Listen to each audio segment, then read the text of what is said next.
प्रशासन और सरकार अलर्ट पर है। तूफान कई जिलों से होकर गुजरेगा और कई इलाकों में बहुत ज्यादा नुकसान की आशंका है, तो वहां से लोगों को सुरक्षित जगह पर शिफ्ट किया गया। अभी तक 37,000 से ज्यादा लोगों को सुरक्षित जगह पहुंचाया गया, जिस काम में एनडीआरएफ और एसडीआरएफ की टीम मुस्तैदी से जुट गई है। जहां एनडीआरएफ की 17 टीमें तैनात है, कच्छ में 4, द्वारका राजकोट में 3, जामनगर में 2, जूनागढ़, पोरबंदर, गिर सोमनाथ, मोरबी और वलसाड़ में 1 टीम तैनात की गई, जबकि वडोदरा में 3 और गांधीनगर में 1 टीम को रिजर्व मोड पर रखा गया है। तो वहीं एसडीआरएफ की 10 टीमें तैनात की गई, जिनमें कच्छ, जामनगर और देवभूमि द्वारका में 2 टीमें, जबकि जूनागढ़, पोरबंदर, गिर सोमनाथ, मोरबी, पाटन और बनासकांठा में 1 टीम तैनात की गई है।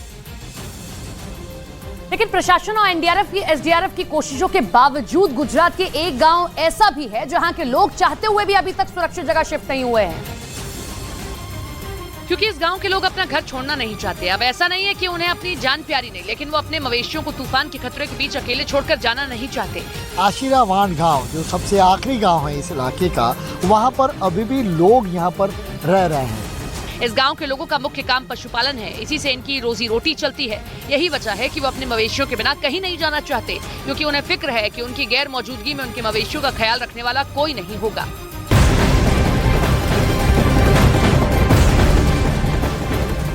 उत्तर गुजरात से बिपुरजोय के टकराने की वजह से होने वाले नुकसान को कम करने में प्रशासन जुटा है, जिसकी वजह से नवलखी बंदरगाह को फिलहाल बंद कर दिया गया। नवलखी बंदरगाह पर 10 नंबर वाली चेतावनी जारी कर दी है और इसका मतलब है कि ये बंदरगाह बहुत ही ज्यादा खतरे के जोन में अब आ चुका है। तो बंदरगाह को लेकर भी डेंजर जोन जो है अब यह लिया गया है, यानी कि डेंजर जोन में है अब यह बंदरगाह। फिलहाल इस बंदरगाह को बंद किया गया, किसी भी तरीके का कामकाज यहां नहीं किया जाएगा। इसी बीच चक्रवाती तूफान बिपुरजोय से होने वाले नुकसान की संभावना को देखते हुए प्रशासन अलर्ट है। नवलखी बंदरगाह को बंद कर दिया गया। इतना ही नहीं, नवलखी बंदरगाह पर 10 नंबर का चेतावनी सिग्नल जारी किया गया, जिसका मतलब ये है कि बंदरगाह बहुत ही ज्यादा खतरे के जोन में आता है। नवलखी बंदर पे 10 नंबर का सिग्नल लगाया गया है, जिससे पता चलता है कि जो डेंजर जोन में है। मौसम विभाग ने बिपुरजोय चक्रवाती तूफान के असर से 15 जून को कच्छ, जामनगर, द्वारका और मोरबी में 135 किलोमीटर प्रति घंटे की रफ्तार से हवाएं चलने की संभावना जताई है, जिसका गुजरात के ज्यादातर जिलों में बड़ा असर हो सकता है। मौसम विभाग ने अगले 2 से 3 दिन मूसलाधार बारिश और समुद्र तटों पर तेज हवाएं चलने की चेतावनी दी, जिसकी वजह से बंदरगाह के सभी अधिकारियों को अलर्ट किया गया। साथ ही आसपास के लोगों को सुरक्षित जगह पर शिफ्ट किया गया। तूफान के खतरे के बीच गुजरात के ओखा में फंसे 50 कर्मचारियों को रेस्क्यू किया गया। तूफान के अलर्ट की वजह से समुद्र में नावों और जहाजों की आवाजाही बंद कर दी गई थी, जिसकी वजह से एक निजी कंपनी में काम कर रहे 50 कर्मचारी फंस गए, जिसकी जानकारी मिलते ही इंडियन कोस्ट गार्ड ने रेस्क्यू ऑपरेशन चलाया और हेलीकॉप्टर की मदद से सभी लोगों को सुरक्षित बाहर निकाला। ये कर्मचारी गुजरात के ओखा के समुद्र तट से करीब 50 किलोमीटर दूर समुद्र के बीचों बीच काम कर रहे थे और जैसे ही समुद्र में लहरें उठने लगी, जहाजों की आवाजाही बंद कर दी गई, जिसके बाद इंडियन कोस्ट गार्ड ने रेस्क्यू ऑपरेशन शुरू किया और रात होते होते 26 लोगों को रेस्क्यू कर लिया गया। लेकिन उसके बाद मौसम खराब हो गया और रेस्क्यू ऑपरेशन रोकना पड़ा, जिसे सुबह होते ही फिर शुरू किया गया और हेलीकॉप्टर की मदद से बाकी बचे कर्मचारियों को बचाया गया।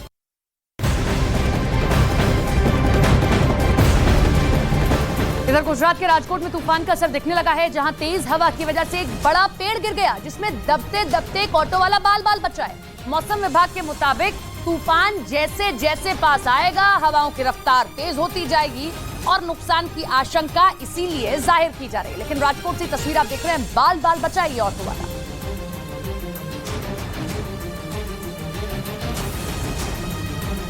राजकोट में तूफान बिपुरजोय की वजह से तेज हवाएं चली, जिससे एक बड़ा पेड़ गिर गया। पेड़ गिरते इलाके में अफरा तफरी मच गई, क्योंकि तेज हवा की वजह से गिरा पेड़ काफी विशाल था, जिसकी वजह से बड़ा हादसा हो सकता था। हालांकि गनीमत रही कि जब ये पेड़ गिरा तो उसके आसपास कोई मौजूद नहीं था, लेकिन एक ऑटो रिक्शा पास से गुजर रहा था, जिसने पेड़ गिरता देख ऑटो रिक्शा कुछ दूर पहले ही रोक दिया गया, जिसकी वजह से वो पेड़ के नीचे दबने से बच गया। लेकिन अचानक ब्रेक लगाने की वजह से ऑटो रिक्शा एक पत्थर से टकरा गया। उधर बिपुरजोय तूफान पाकिस्तान में भी दस्तक देगा और वहां भी उसके पहुंचने से पहले ही सिंध प्रांत में हाहाकार मच गया, जिसके बाद वहां के मुख्यमंत्री मुराद अली शाह ने इमरजेंसी लगा दी। यही नहीं, समंदर के किनारे रहने वाले लोगों को निकालना भी शुरू कर दिया गया, क्योंकि कराची में बिपुरजोय तूफान की आहट दिखने लगी। वहां तेज रफ्तार से हवाएं चलती नजर आईं। तूफान के पहुंचने में 2 दिन का वक्त बाकी होने के बावजूद तेज हवाएं लोगों को डराने लगी। तेज आंधी की वजह से पूरे इलाके में धूल ही धूल दिखाई दी। यही नहीं, कराची के तट पर समंदर में ऊंची ऊंची लहरें भी उठती नजर आईं। पाकिस्तान के मौसम विभाग के मुताबिक बिपुरजोय के 15 जून को कराची के तट से टकराने की संभावना है। इसी वजह से निचले इलाकों में रह रहे हजारों लोगों को निकालने का काम शुरू कर दिया गया। इसके लिए सिंध प्रांत के मुख्यमंत्री मुराद अली शाह ने पाकिस्तानी नौसेना की मदद मांगी।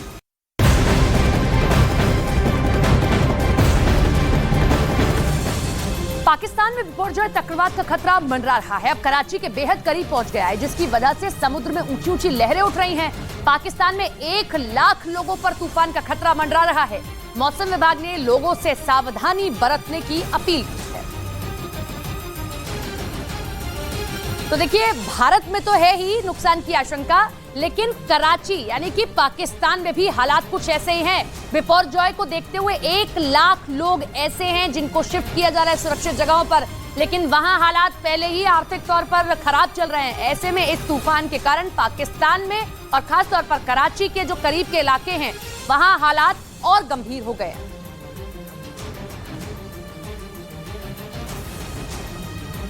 इस बीच भारत की तरफ बढ़ रहे तूफान बिपरजॉय का खतरा पाकिस्तान के कराची पर भी मंडरा रहा है। बताया गया कि तूफान बिपरजॉय कराची से कुछ दूरी पर है, जिसके बारे में पाकिस्तान के मौसम विभाग ने आशंका जताई कि चक्रवाती तूफान बिपरजॉय जल्द ही कराची में दस्तक देगा। अरब सागर में उठे इस तूफान के कहर से बचाने के लिए पाकिस्तान के अलग अलग हिस्सों से करीब 1 लाख लोगों को सुरक्षित जगह भेजा गया।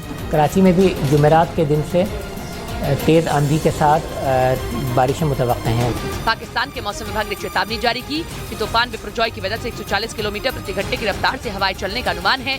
यही नहीं, पाकिस्तान के समुद्री इलाकों में 30 फीट तक ऊंची लहरें उठ सकती हैं। इसीलिए लोगों से सावधानी बरतने की अपील की गई है।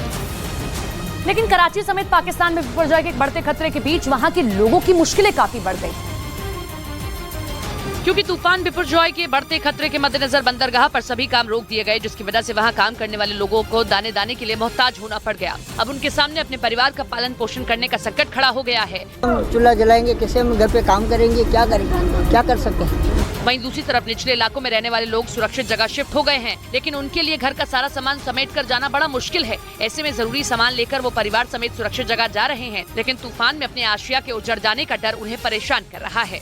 वहीं गुजरात के कच्छ जिले में चक्रवाती तूफान बिपरजॉय की वजह से अलर्ट जारी कर दिया गया और समंदर किनारे बसे कई गांवों को खाली कराया गया।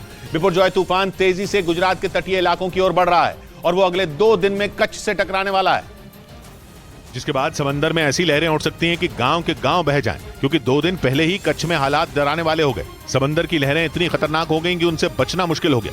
ये हाल तब है जब बिपरजॉय दूर है और इससे पहले कि वो कच्छ के तट से टकराए, वहां समंदर के किनारे बसे गांवों को खाली करवा दिया गया। कच्छ के मांडवी इलाके से भी गांव के लोगों को सुरक्षित जगह भेज दिया गया। ये बीच बिल्कुल बंद कर दिया गया है और समुद्र में आप करंट भी देख सकते हैं। वहीं गुजरात के जखो बंदरगाह पर गांव खाली करवा लिए गए। इनके मकान जहाँ पर ये ताले जड़ दिए गए हैं, यहाँ से सुरक्षित जगहों पर वो शिफ्ट हो चुके हैं। जखौ बंदरगाह के नजदीक रहने वाले 700 परिवारों को सुरक्षित जगह पहुंचाया गया। ऐसे में तूफान से निपटने की तैयारियां भी तेज कर दी गई हैं। तूफान बिपरजॉय के खतरे को देखते हुए सेना और कोस्ट गार्ड के साथ साथ एनडीआरएफ और एसडीआरएफ की टीमों ने भी मोर्चा संभाल लिया है, क्योंकि तूफान के जमीन से टकराने के बाद भारी तबाही की आशंका जताई गई। इसीलिए इंडियन कोस्ट गार्ड तूफान की लगातार निगरानी है। इसके लिए कच्छ के जखौ में एक कमांड कंट्रोल रूम बनाया गया है, जहां सैटेलाइट के जरिए तूफान की निगरानी की जा रही है। साइक्लोन पर पैनी नजर रखी जा रही है, मिनट टू मिनट अपडेट यहाँ से लिए जा रहे हैं। खतरे को देखते हुए राहत बचाव से जुड़ी तैयारियां भी तेज कर दी गई हैं। तटीय इलाकों में सेना की तरफ से 14 मेडिकल टीमों को तैनात किया गया है। बताया गया कि ये टीमें राहत बचाव के लिए किसी भी जगह पर महज 2 घंटे के भीतर पहुंच जाएंगी। और इसके साथ ही भारतीय वायुसेना भी तूफान को लेकर हाई अलर्ट पर है। गुजरात के कई एयरबेस पर हेलीकॉप्टरों को स्टैंड बाय पर रख दिया गया है, यानी जरूरत पड़ने पर उन्हें फौरन ऑपरेशन के लिए भेजा जा सकेगा। जानकारी के मुताबिक गुजरात के जामनगर, भुज और नलिया एयरबेस को हाई अलर्ट पर रखा गया है। मौसम विभाग ने बताया कि बिपरजॉय तूफान गुजरात के 8 जिलों को सबसे ज्यादा प्रभावित कर सकता है, जिनमें कच्छ, जामनगर, देवभूमि द्वारका, मोरबी, पोरबंदर, जूनागढ़ और गिर सोमनाथ शामिल हैं। इसीलिए इन जिलों में एनडीआरएफ की 18 और एसडीआरएफ की 12 टीमें तैनात कर दी गई हैं। इसके अलावा सेना के जवानों को भी वहां राहत बचाव के लिए उतार दिया गया है।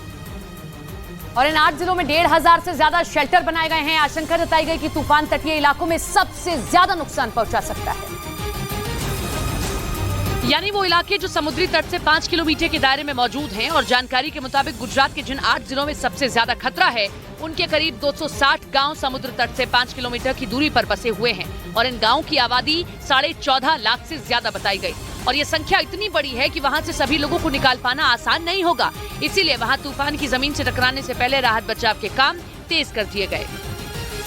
वहीं मौसम विभाग ने गुजरात में तूफान के दौरान तेज हवाओं के साथ मूसलाधार बारिश का अनुमान जताया है। ऐसे में आशंका जताई गई कि तेज हवाएं पेड़ों और बिजली के खंभों को भी नुकसान पहुंचा सकती है, जिसकी वजह से कई इलाकों की बिजली प्रभावित हो सकती है। इस परेशानी से निपटने के लिए बिजली विभाग ने करीब 600 टीमों को तैनात किया है, जबकि सड़कों की मरम्मत और सफाई के लिए 115 टीमों को लगाया गया है। वहीं स्वास्थ्य विभाग ने भी तूफान को देखते हुए अपनी कमर कस ली है और जिन जिलों में सबसे ज्यादा खतरा है वहां के अस्पतालों में जनरेटर की व्यवस्था की गई है, ताकि बिजली जाने के बाद भी काम प्रभावित न हो।